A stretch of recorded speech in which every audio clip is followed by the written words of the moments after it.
example that the honourable member had used, that comment was clearly considered unparliamentary, and we had dealt with it at the time. The honourable member from Saanich Gulf Islands is rising on a point of order. Thank you, Mr. Speaker. This has to do with unparliamentary language, and I have to admit I appreciate your help, because I imagine when I open my mouth that it may be hard to continue. The official leader of the official opposition used the word dirtbag. Now, he used it in relation to someone accused of a crime who was out on bail.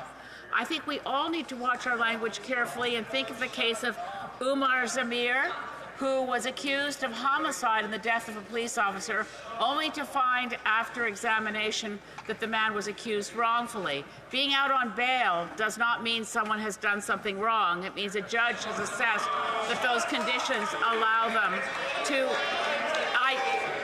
Mr. Speaker, I'm going to allow the honourable member to continue.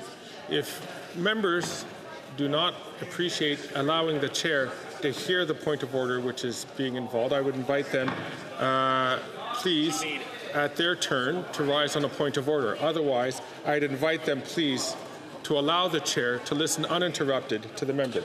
The honourable member from Saanich Gulf Islands. Mr. Speaker, I so appreciate your assistance. I know this is a difficult topic. Everyone here is grateful to the police officers across this country, grateful and vastly relieved that the police officer in Toronto is recovering well and is reported to be in good spirits. No one would wish a police officer to come to harm. But those involved in altercations with the police, especially when they're still under investigation by the Special Investigations Unit, we should not in this place jump to conclusions, as the honourable leader of the official opposition has done, and attribute a term like dirtbag to someone when we know nothing about their life, we know nothing about their circumstances, we know something has occurred which is most unfortunate, but we mustn't treat people who are out on bail as though they're subhuman, or we demean our own humanity.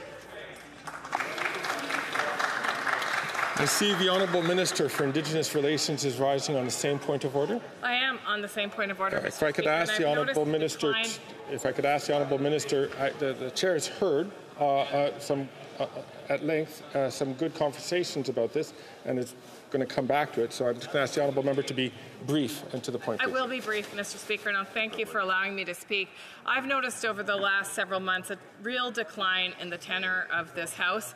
It is disturbing to me as a Member of Parliament to hear other members of Parliament use names and slurs towards constituents of all of ours. These are Canadians that we're talking about, and Mr. Speaker, when we're using names and calling each other names and calling constituents names, I think we can do better, Mr. Speaker. I'm a Member of Parliament for Thunder Bay Superior North, and I'm immensely proud of the citizens in my riding, and I would never, ever consider calling any of them a name. On this,